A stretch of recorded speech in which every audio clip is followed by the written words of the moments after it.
Lord Gautama Buddha taught that inordinate desire is the cause of all human suffering. Lord Gautama revealed this precept when he delivered the Four Noble Truths in his first sermon following his enlightenment. The Four Noble Truths are, first, that life is dukkha, or suffering. 2, that the cause of this suffering is tanha, which is desire or craving.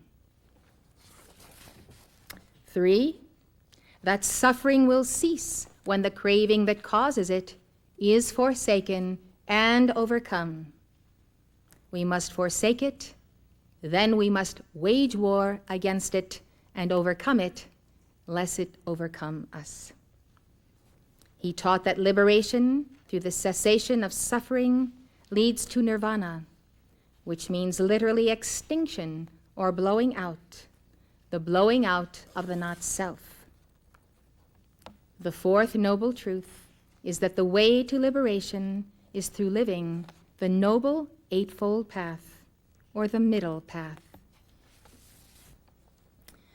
So the first step on the Eightfold Path is to have right understanding or right views. The second is right aspiration, right thought or right resolve. Then there is right speech. Fourth is right action or right conduct. Fifth is right livelihood. Sixth is right effort. 7 is right mindfulness. And 8 is right concentration or right absorption. These 8 points of self-mastery are the endowment of your Holy Christ self. Know this Holy Christ self as your real self, and know your real self as possessing all of these attributes. Know that your real self has developed them to the full level of Christ mastery and adeptship, and is waiting for you to receive them. As you and I put on these attributes in daily striving and attentiveness to the precepts of the law, we are putting on the robes of righteousness of our true self. We are putting on our deathless solar body, which Jesus referred to as the wedding garment.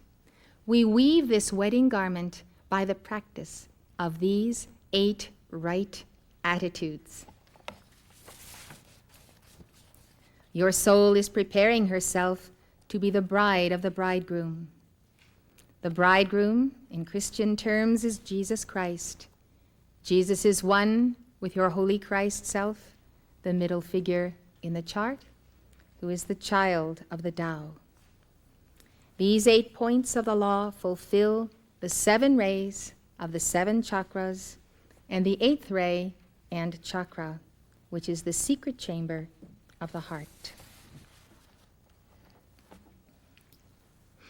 Let us now look at the chakras which I am ascribing to these 8 points. First, we take right understanding, a right viewpoint, a right perspective, being centered neither to the left nor the right in relative thinking, but being centered in God. This is a quality that is developed through the heart chakra. The heart chakra is the 3rd ray. The color is pink and may intensify to a deep rose. It has 12 petals. Give me, O Lord, an understanding heart. The second is right aspiration or right thought, right resolve.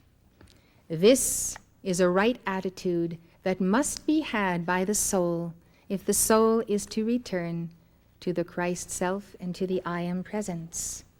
This is the seat of the soul chakra, the seat of the soul chakra. The seat of the soul chakra, therefore, is the place, the abiding place of the soul. It has 6 petals. The soul's aspiration must be centered in God, in having right thought, right contemplation upon the law of God, and the right resolve to accomplish her mission in life.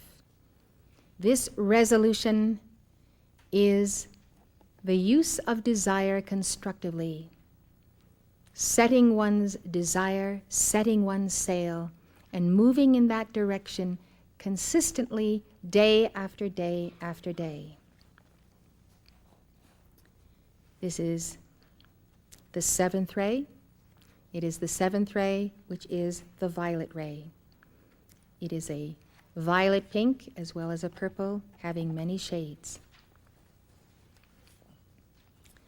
The third is right speech, the throat chakra.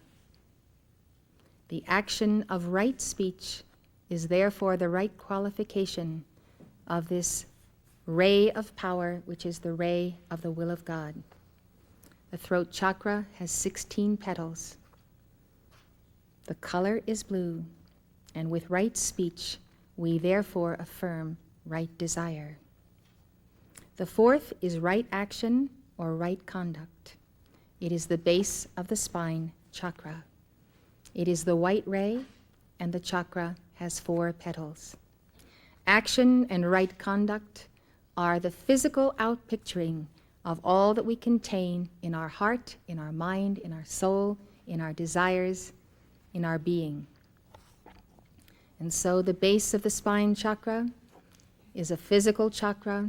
It is the energy by which life is sustained and life is continued. The fifth is right livelihood, and it pertains to the solar plexus. The solar plexus has 10 petals. It is the 6th ray of purple and gold. It is a ray of service and ministration. It is what we do in life, how we give of ourselves to one another, to society, to our nations. Right livelihood must be based on right desire, and the solar plexus is the chakra of desire. Wrong desire breeds wrong livelihood. Right effort is established as right focus through the third eye. The third eye has 96 petals. It is the 5th ray, which is the emerald ray. By the all-seeing eye of God, we focus.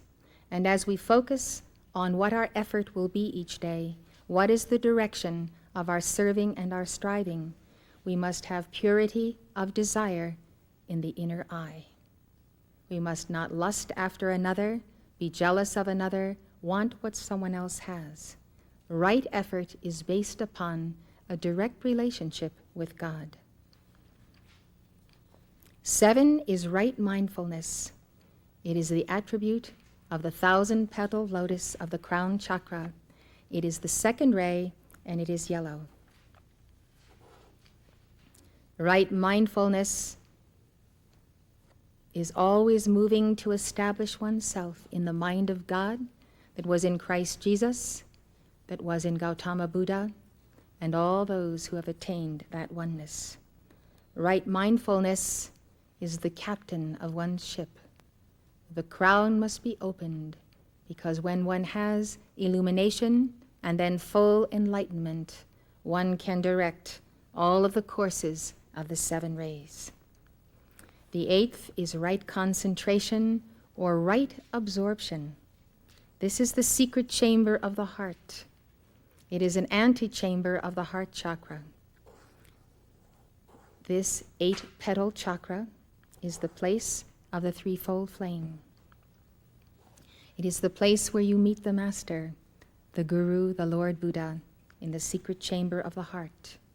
The right concentration is upon God and upon the highest self and upon the point of light. The right absorption is the absorption of the mind and of the soul in that God and in that teacher. Without right concentration and absorption, we do not attain the full bonding of our souls to the Christ. I would like to now develop our understanding of these 8 points. And I do this to that end that we will understand how it is desire, entertained by pride and the ego, that keeps us from the fullness of the Eightfold Path. First, take right understanding or right views in the heart chakra. Right understanding or right views is described as knowledge of the Four Noble Truths, having views free from superstition or delusion, having penetrating insight into reality or emptiness. This means having penetrating insight into non-being, into the Tao, which is the ultimate reality of all things. Gautama said to his disciples, "What now is right understanding?" When the disciple understands evil and understands the root of evil, when he understands good and understands the root of good, this is right understanding. What now is evil?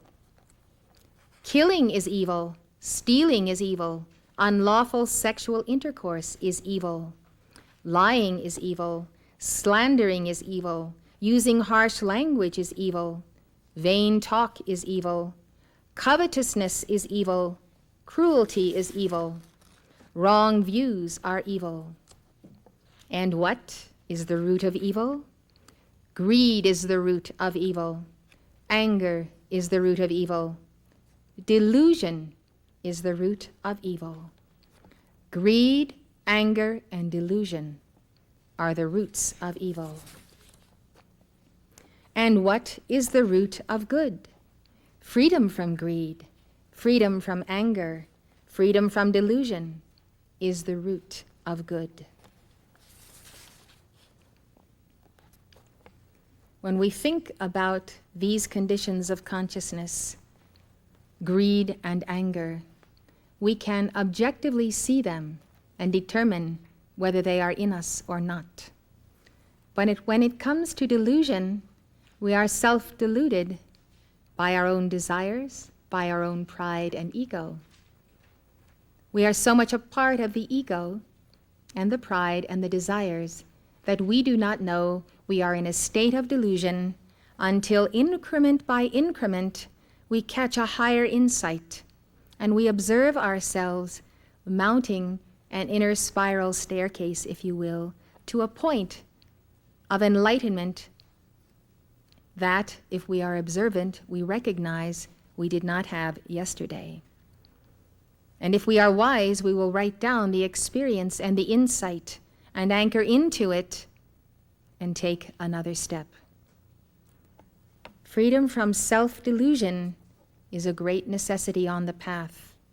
We need to pursue it with all intensity in our prayer and our thought and our daily consideration of the steps we take and what we do.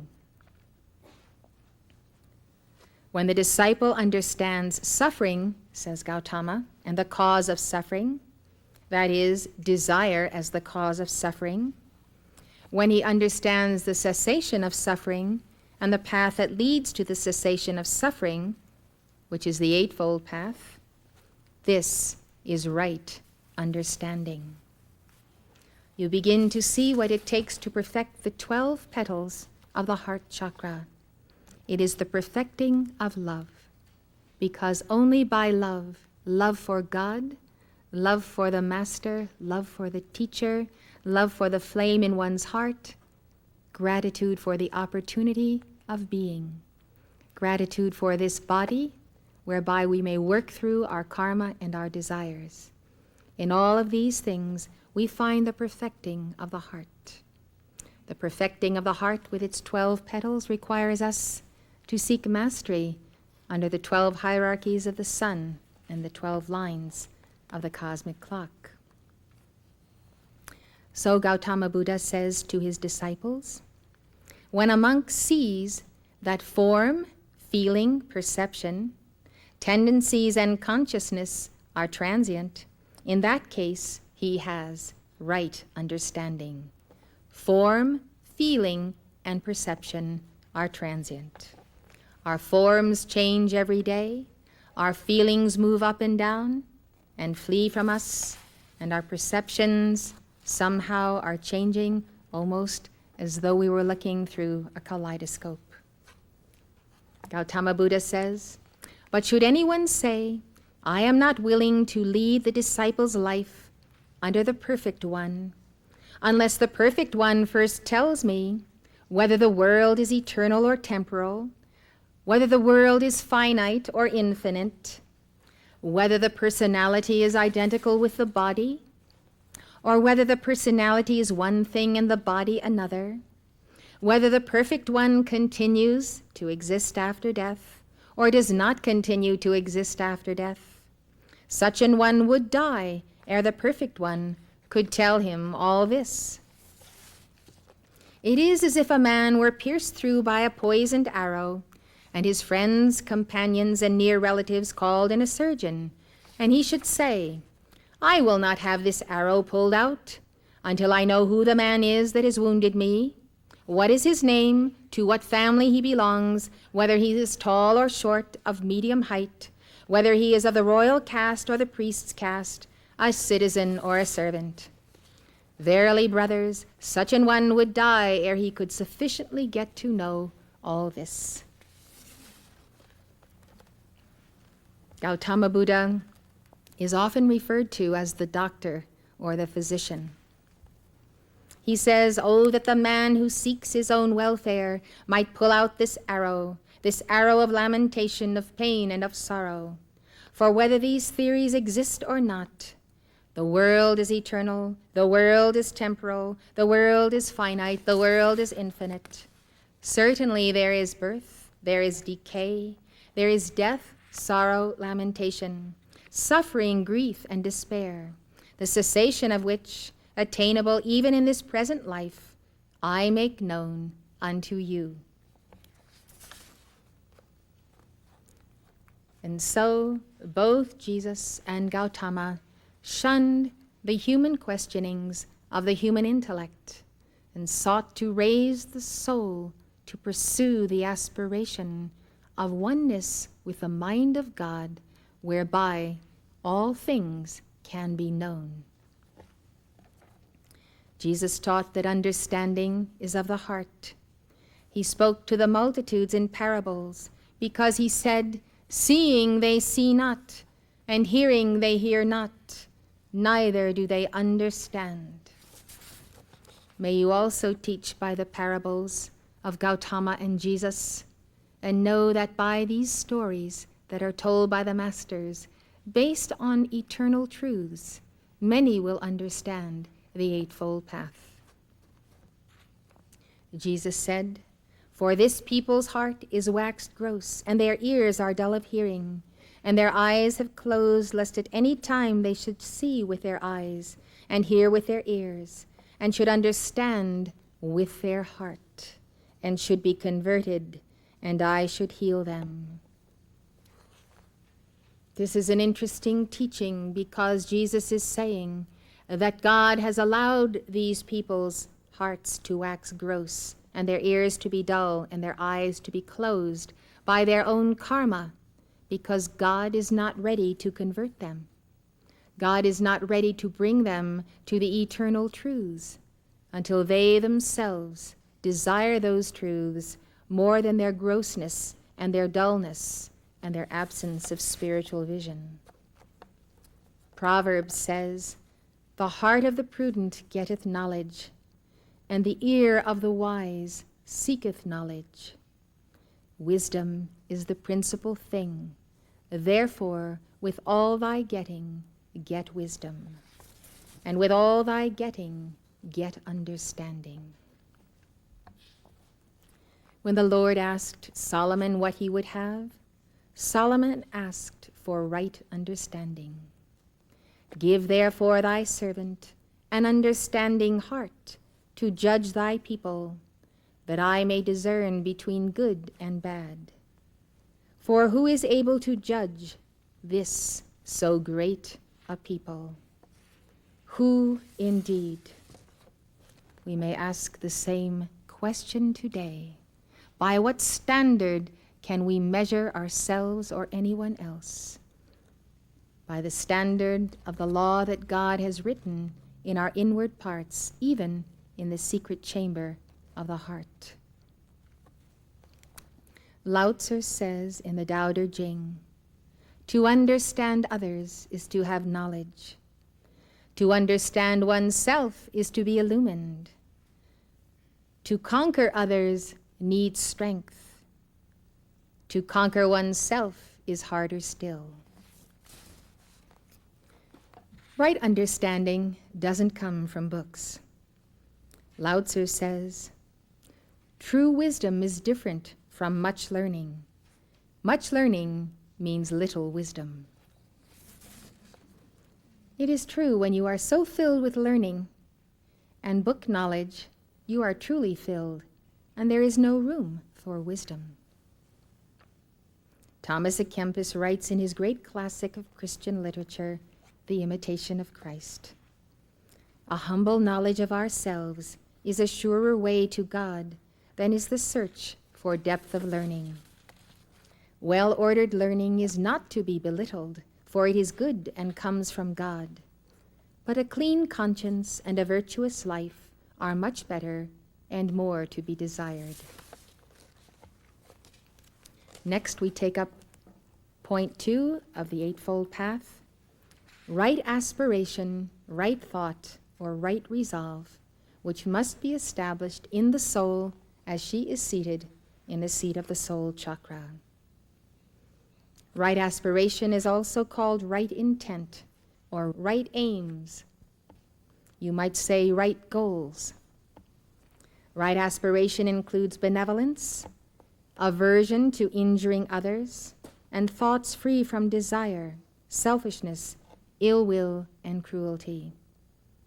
Right aspiration is sensitivity to the needs and the wounds of others, and the willingness to heal them. Right aspiration is also having high and worthy aims. On disciplining our thoughts, Paul writes to the Corinthians, we cast down imaginations and every high thing that exalteth itself against the knowledge of God, and bring into captivity every thought to the obedience of Christ. Can you catch your thoughts? Can you bring them into captivity in obedience to Christ? Or do they run through you with such speed and such a multiplicity of thought that you cannot even separate them? To have the discipline of the mind is truly the balance of the yang and the yin. James taught, ask of God in faith, nothing wavering. Lao Tzu has taught us that the human mind is yin and therefore not dependable. So James is talking about not wavering. The human mind wavers in purpose so long as it is yin. So that is why the apostle said, let this mind be in you which was also in Christ Jesus. And he might as well have said, that was also in Gautama Buddha and Lao Tzu and Confucius and all the great saints that have gone before us. That was the mind of the Tao, which Lao Tzu says is the mind that is yang. When you have the yang mind, you do not waver. James said, for he that wavereth is like a wave of the sea driven with the wind and tossed. For let not that man think that he shall receive anything of the Lord. A double-minded man is unstable in all his ways. We don't think of ourselves as unstable, but we are not stable when we are pulled from the goals that we have set ourselves to on a daily basis. When we allow ourselves to be pushed this way and that by the waves of a yin mind, we must do something about it. We must seek that communion whereby the mind becomes the mind of Christ. When you have wavering or half-hearted or conflicting intentions, aspirations, and motives, you will not overcome your desires. They will be there all the time, pulling you this way, pulling you that way, because your mind is not stayed on God. 3. Right speech, the throat chakra. Right speech includes abstaining from lying, slandering, harsh or abusive language, vain talk, or idle chatter. Most people don't realize when they engage in idle chatter. Idle chatter is something that has no purpose or usefulness, does not convey a communication or a direction, or does not enhance the law of God and its teaching.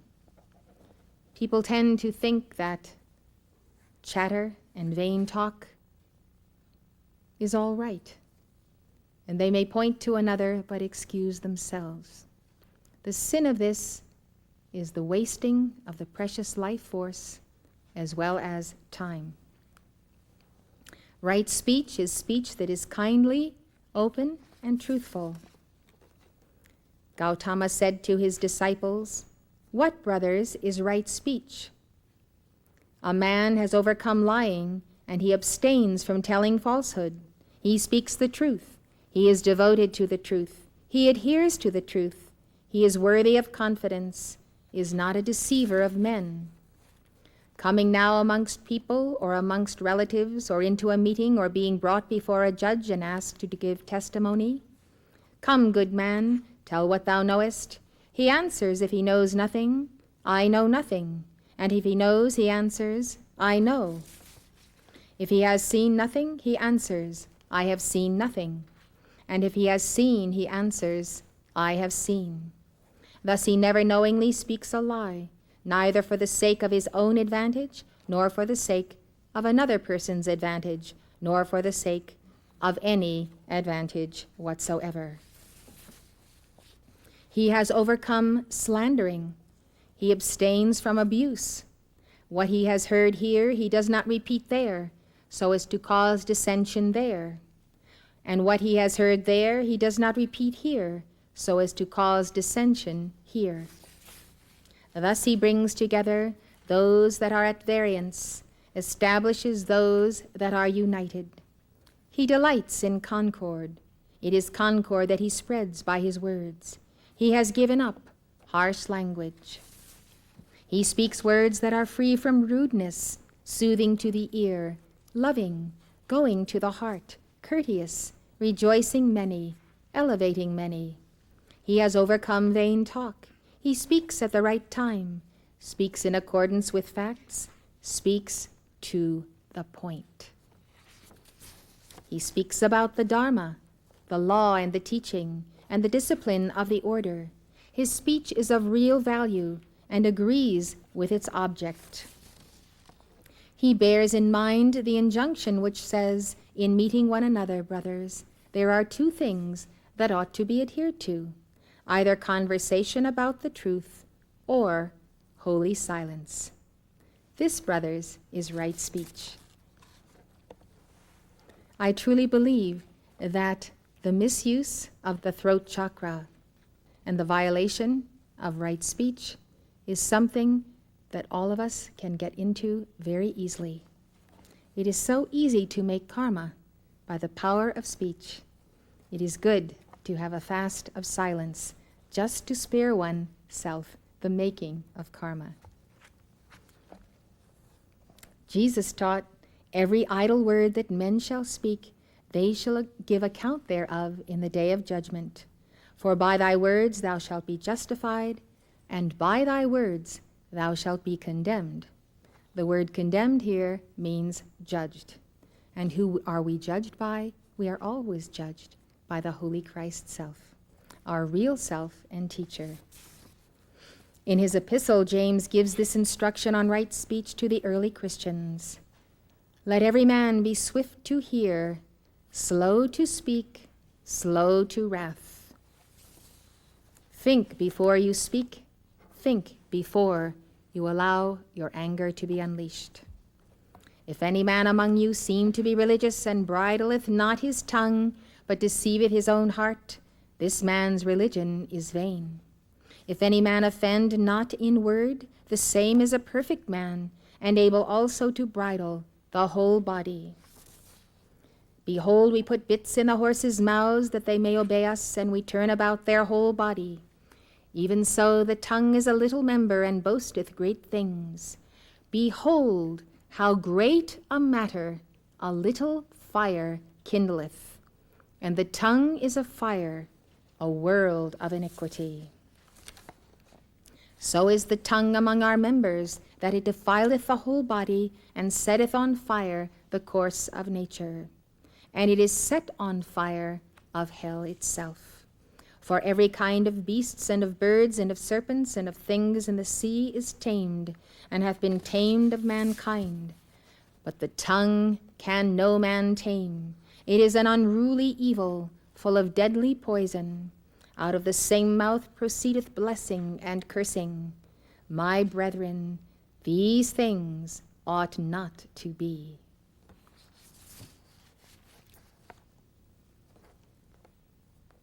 So we see how we make the karma of the first ray of the will of God, the blue ray, through the power center, the throat chakra. Let us guard the action of our word.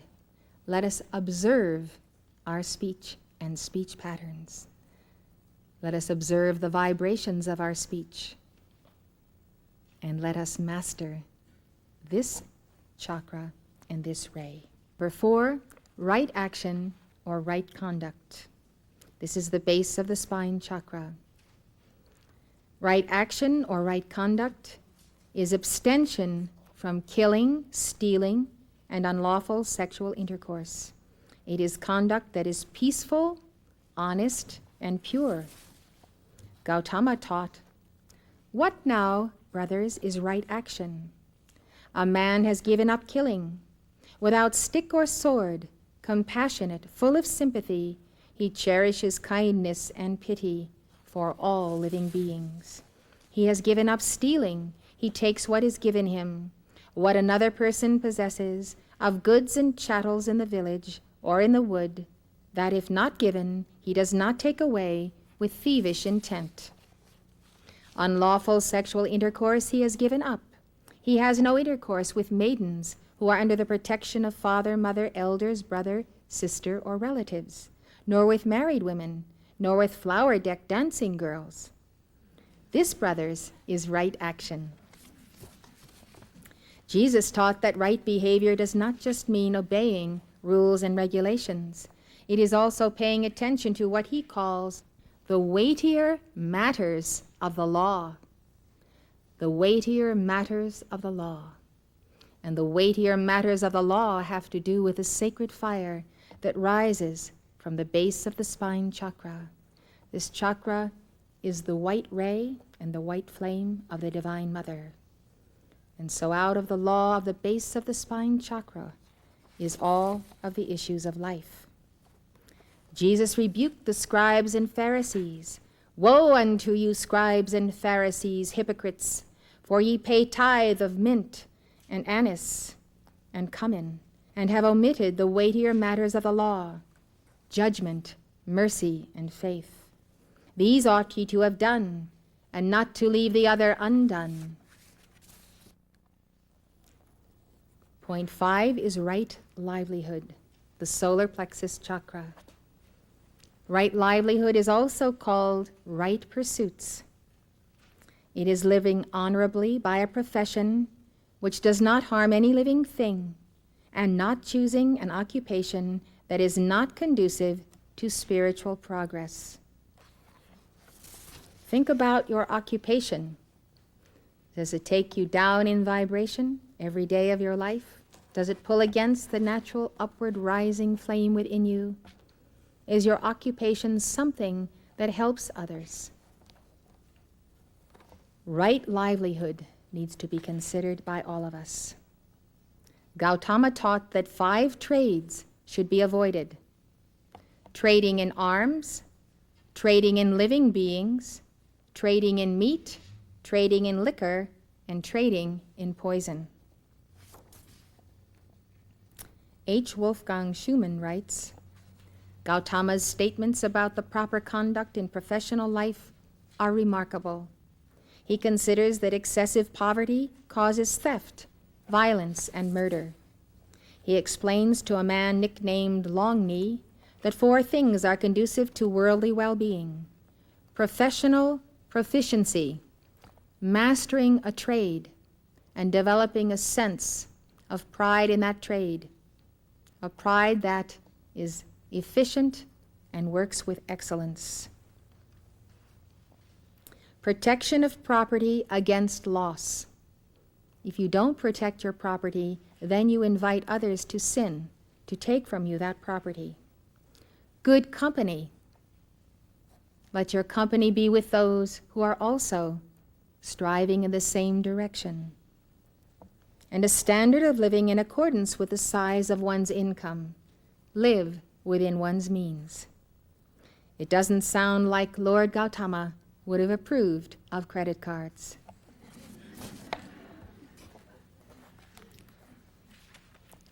Using credit cards incurs future karma when we have enough karma to work on today.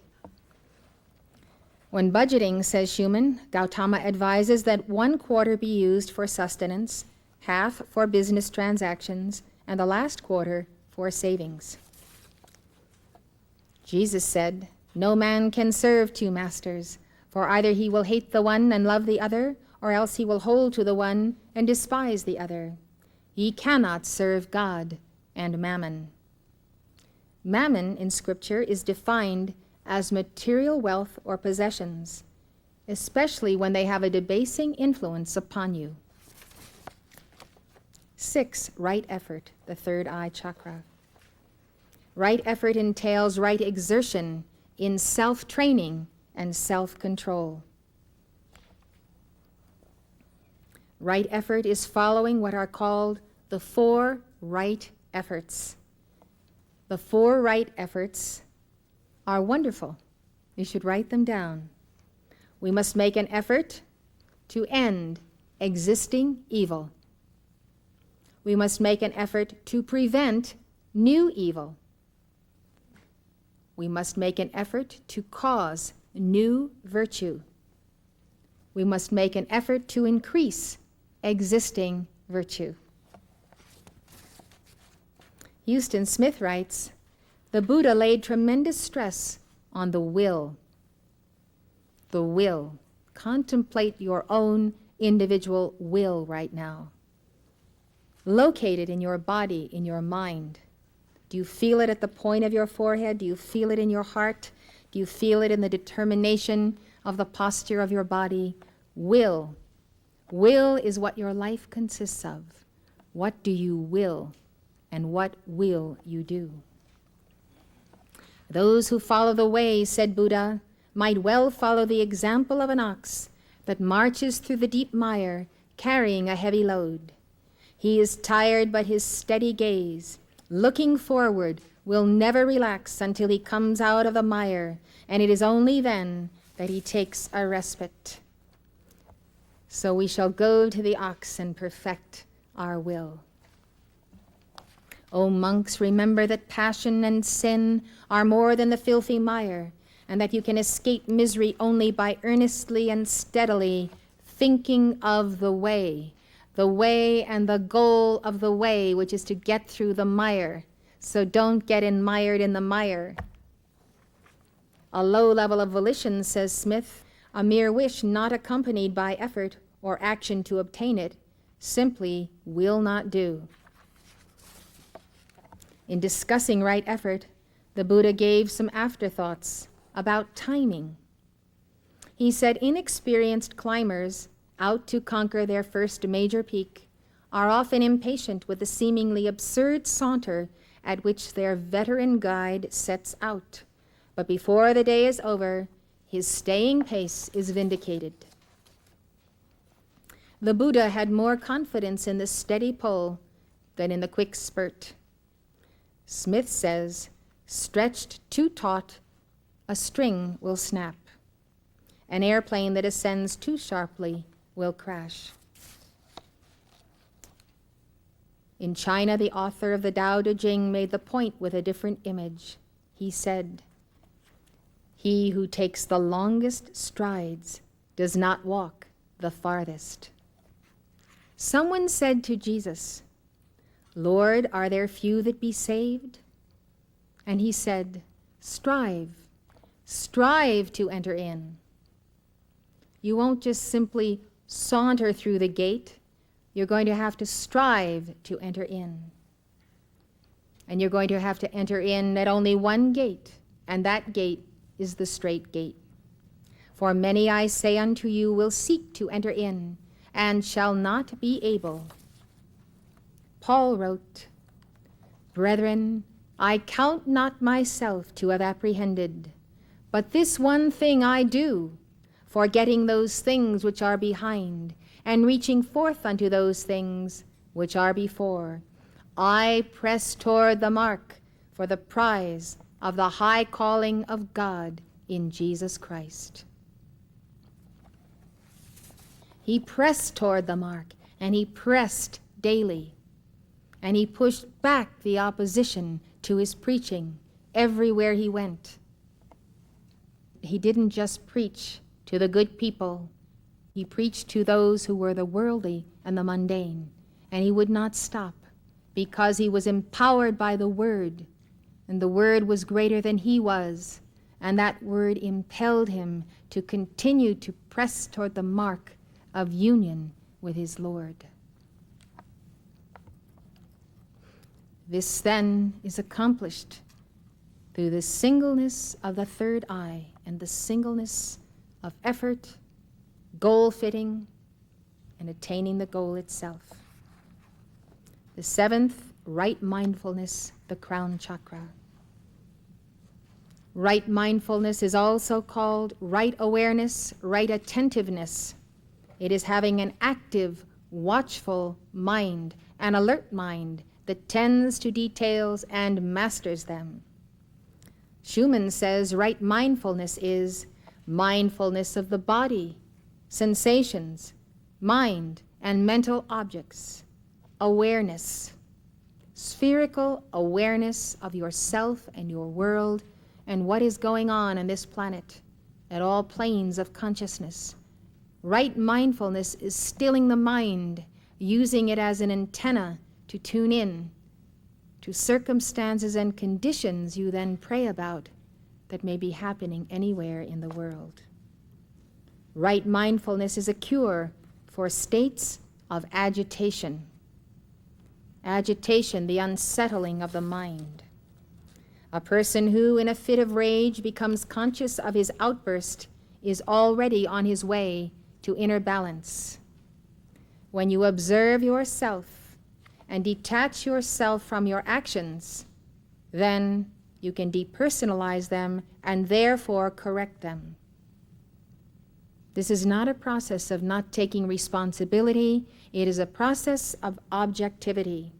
If you will be objective about what you hear yourself saying and see yourself doing, you can take command of this situation from the very centeredness of your being, in the heart, in the crown. Gautama said, "And what, monks, is right mindfulness? Herein, O monks, a brother continues so to look upon the body that he remains ardent, self-possessed, and mindful, having overcome both the hankering and the dejection common in the world.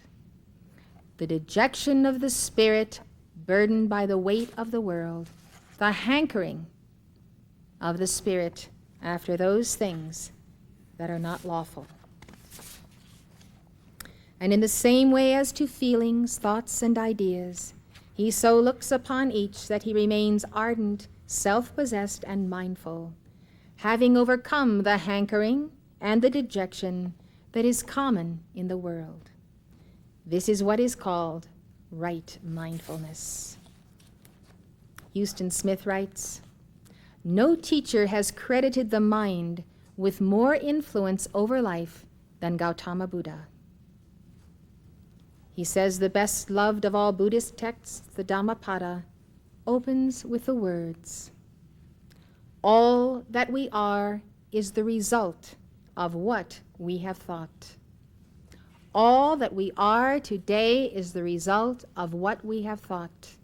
Every thought we have sent forth has returned to us to manifest what we see in the mirror today. What is ourself? And respecting the future, the Dhammapada assures us that all things can be mastered by mindfulness. Be mindful of the causes you set in motion, and you will control the effects. If we could really understand life, if we could really understand ourselves, we would find neither to be a problem, neither life or ourselves. Humanistic psychology proceeds on the same assumption. The Buddha saw ignorance, not sin, as the offender, because ignorance is what causes us to sin. And ignorance is the density that comes from inordinate desire. Our inordinate desires make us dense, hence we become ignorant, hence we sin.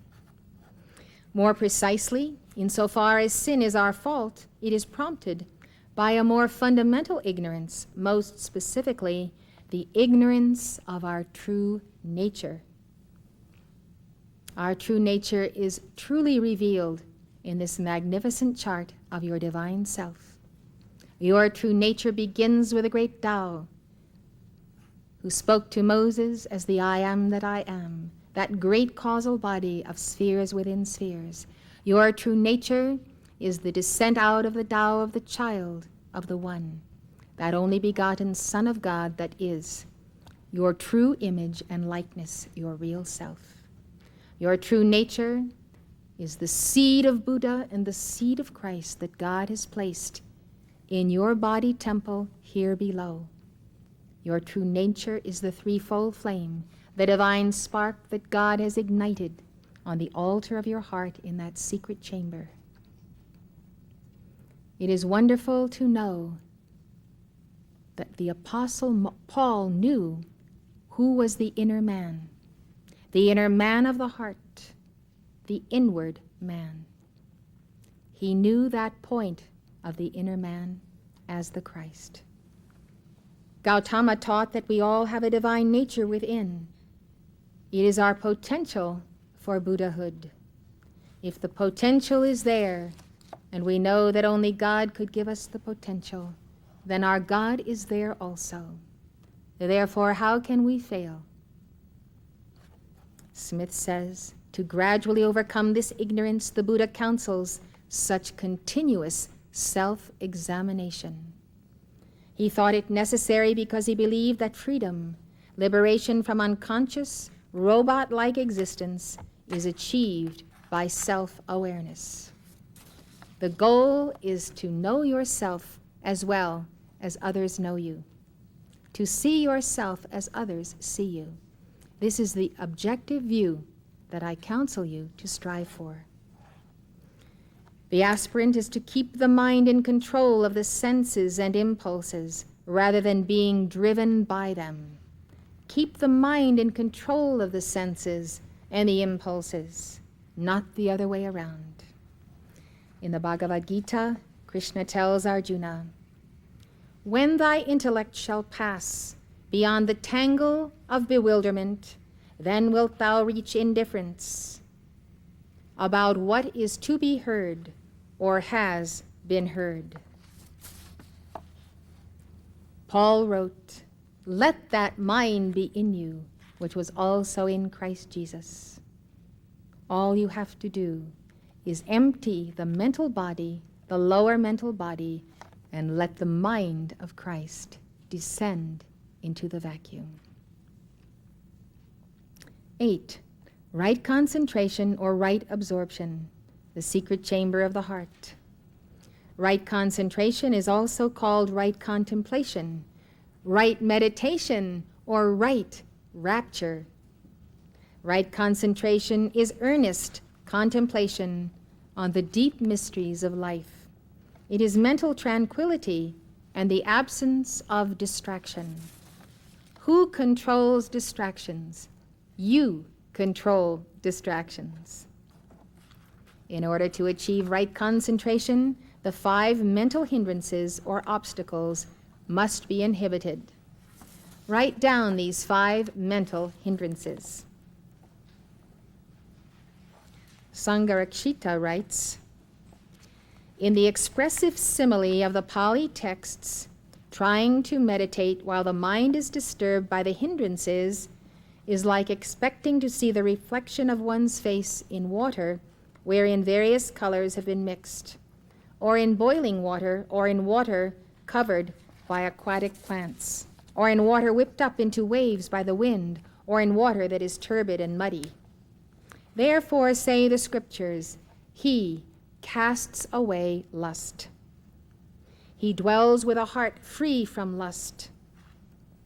From lust he cleanses his heart. He casts away ill will, cherishing love and compassion towards all living beings. He cleanses his heart from ill will. He casts away sloth and torpor, loving the light with watchful mind, with clear comprehension. He cleanses his mind from sloth and torpor. He casts away restlessness and anxiety, dwelling with mind undisturbed, with heart full of peace. He cleanses his mind from restlessness and anxiety. He casts away doubt, dwelling free from doubt, full of confidence in the good. He cleanses his heart from doubt. We must be delivered of the 5 hindrances. The first one is lust, and it is lust within the heart that must be cast away. It is ill will that must be cast away from the heart. It is sloth and torpor. Loving the light with a watchful mind, cleanse the mind from sloth and torpor. Then restlessness and anxiety that dwell in the mind. Let peace be in the heart and in the mind. Then there is doubt.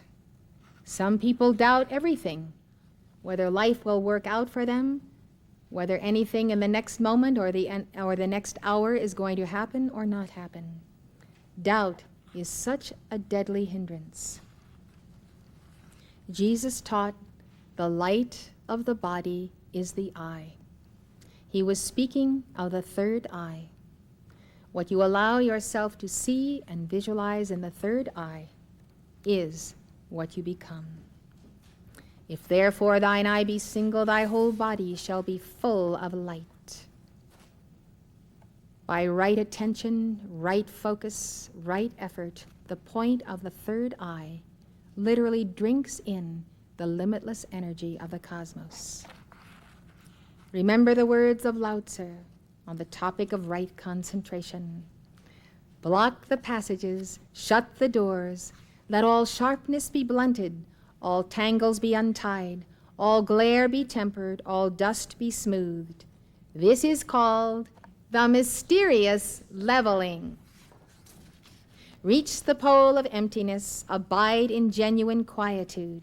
To return to the root is to attain quietude. It is called to recover life. To recover life is to attain the everlasting. To know the everlasting is to be illumined.